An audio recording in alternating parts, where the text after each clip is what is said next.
When I was a kid, my favorite types of stories were adventure stories. I didn't have very many friends when I was a little kid, and the ones I did have, I didn't really feel like they were my friends so much as they were just hanging out with me because they didn't have anybody else to hang out with at the time. To be fair, I was an ADHD filled child, so they didn't know how to behave around me. So I quickly found friends in stories. In adventure stories, the main characters never had any issues making new friends, going to new places, and trying new things. Something I struggled with a lot as a child. Disney put out a film that was one of the first movies ever to merge 3D and 2D animations. One movie that absolutely captured my imagination as a kid. A film that was a complete box office flop, but for some reason still has a die-hard fan base to this day. And the movie I'm going to be talking about is Treasure Planet. If you read the title of the video, you probably already know that, but I wrote an entire intro anyways, so you're going to listen to it. Treasure Planet is an adaptation of the classic book Treasure Island, written by Robert Louis Stevenson, written in 1881. Yes, it's a very old book. Try to read it, I dare you. It's not as easy as Red Rising. They all talk kind of funny. Kind of like pirates, actually.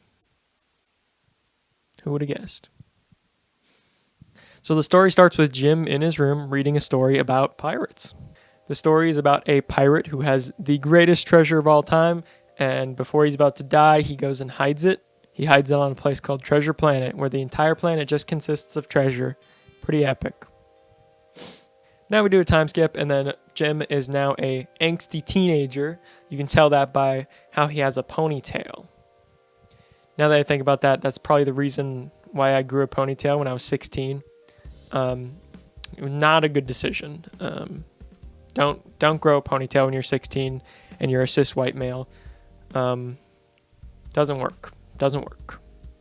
So his mom works at an inn, and then one day a pirate crashes that inn. He's about to die, and then he's like, "Here, take this orb." That's exactly what he says, actually, word for word. And then he has this really epic line where he goes, "Beware the cyborg." That part's epic. I love that part. Love voice acting. We all love voice acting here. By the way, we should not be casting Chris Pratt as fucking Mario. I know that's 2 years old now. They really need to stop casting just random people as voice actors. I love Keanu Reeves, but he's not a very good Shadow the Hedgehog. Hot take. Argue with me in the comments if you want. Anyways, back to Treasure Planet. So then someone attacks the inn, and then Jim and his mom escape with the sciencey dude. And then once they investigate the orb that the dude gave them, then they're like, "Oh my god, it's a map." And it's a map to guess what? Treasure Planet. I know. You didn't expect that one, but it was coming. Yep. Delbert is the sciencey dude's name, I believe. If I spelled that correct on my notes. DELBE. Or is that Delbeat? I'm going to call him Delbert because that sounds better. He says he's going to go with them to find the treasure, and he's like, "No, Mom, you stay here. It's too dangerous for women on this spaceship." But a man who has no experience, who literally arrives in a spacesuit when the physics, I guess, say that you don't need a spacesuit when you're on a boat in space.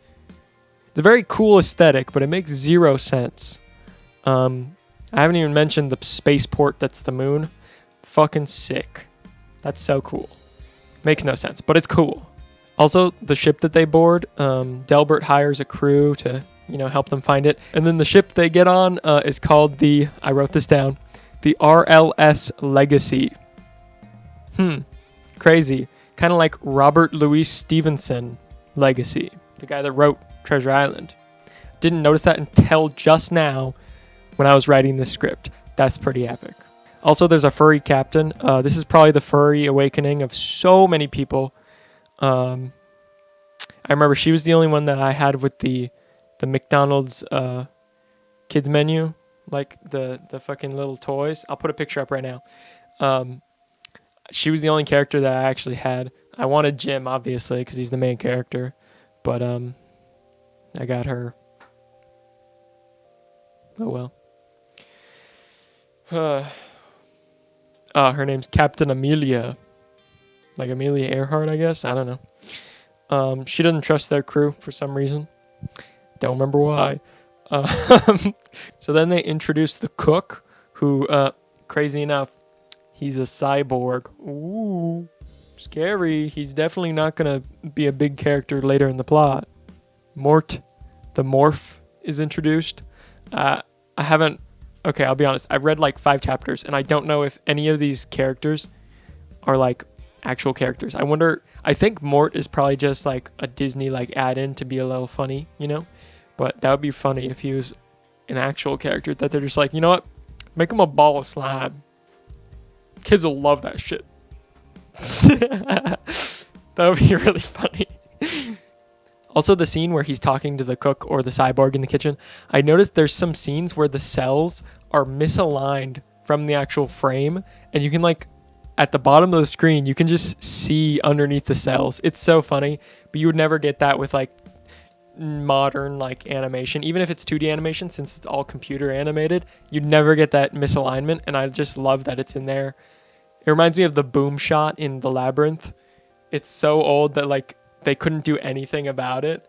I just love the imperfectness of older movies like this. Then they order the cook to watch Jim, and he's like, I don't want to watch this kid. I don't want to watch a child.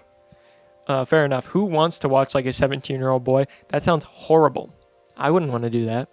But then they start to like each other, and he starts to be like a sort of like dad figure for him. And Jim had no dad, so that's cute, I guess. Second page of the notes. Then they meet the spider dude named Scroop. He's probably an actual character in the book. Don't know though. Like I said, haven't read it. I've read 5 chapters. Probably should have read it before I filmed this, but I've taken too long to film this anyway, so it's happening. Don't care. Flame me in the comments. Whatever. Then it's revealed that the cyborg is a bad guy because Scroop is a bad guy. Scroop is like a really bad guy, but then the cyborg's the captain of the bad guys. And his name is Silver. Silver something. That's all I put in my notes. I don't remember. Maybe it's Johnny Silver, something like that.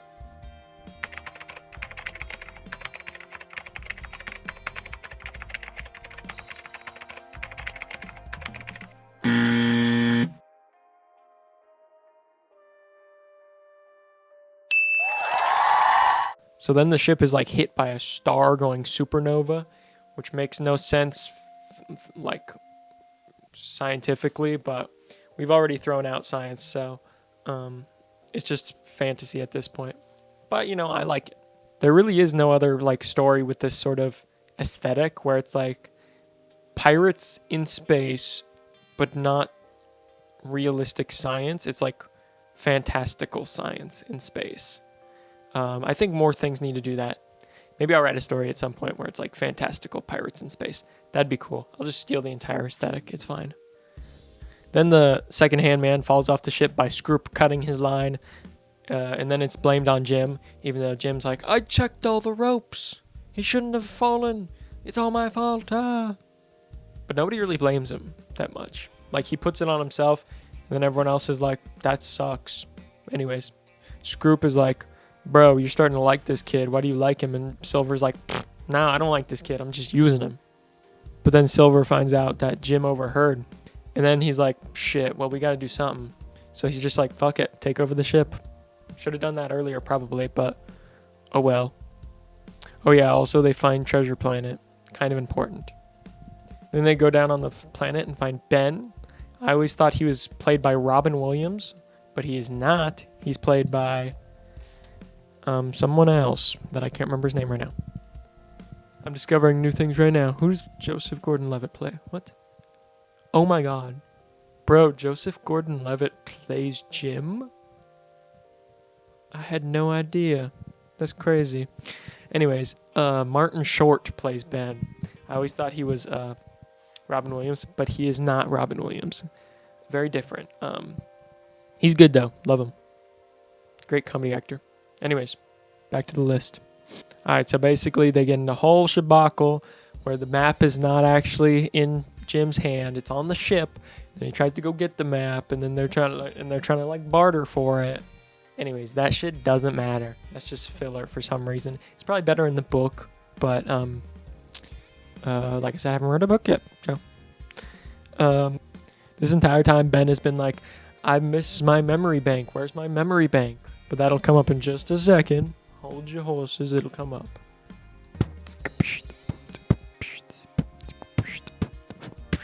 So basically, Silver catches Jim, and then he's like, all right, use the map, open it, because I don't know how to. And then Jim's like, okay, fine. And then they open the map, and then it like shines like a light, like an ender pearl from Minecraft. And then they follow it, and then it leads just to the end of a cliff. And then they're like, what the fuck? And then Jim is like, wow, look at this hole on the ground. I'm going to put this ball in here. And then boom, it unlocks a freaking portal to Treasure Planet. Surprised the shit out of me when I was like 7. Is that right? Jim figures out that the freaking portal goes into the planet. They are on Treasure Planet. It's just that the core is the treasure. Because it's always buried treasure. It's pirates. It's buried treasure. It's not going to be the planet. It's the core of the planet. Should have thought of that, stupid. You're watching this entire movie and you think it's going to be the planet. The entire thing about pirates is that it's buried treasure. How can you bury it any deeper than the core of the planet? Just smacked my lips. So then they find Flint's body. He is the guy that made Treasure Planet. He's the one that stole all the stuff and then hid it there. They find his body, and then he's got Ben's brain or his memory module or whatever the fuck. So he puts it in, and he's like, oh my god, I just remembered. The reason he took my memory module out is because he didn't want anybody to know that the planet's rigged to blow. Yep. He's going to explode the planet. He'd rather die with his treasure than anybody else get it. That's fucking boss. If you ask me, that's boss. So some stuff happens, and then Flint's about to fall into the crack of the core of the earth. Fucking crazy right there. And then Silver, he's put to the test, all right? Does he care about the treasure, or does he care about Jim? He thinks about it. He thinks really hard. He's a pirate. His entire life is treasure. What is he without treasure? But he finds out that love rules all, and love for his sort of adopted son. And then he gets Jim. He helps Jim. What a good man. And the dog dude and the cat girl, yep, they did that. They fly in there and then they save him. And they fly out just in time for the fucking planet to explode. They find out that they're not going to be able to escape in time for the planet's explosion. So Jim's like, bro, I got this. He fucking fires up a surfboard made from a jet engine. Makes no sense. He lights that shit up by carving it on a rock. Sick as fuck.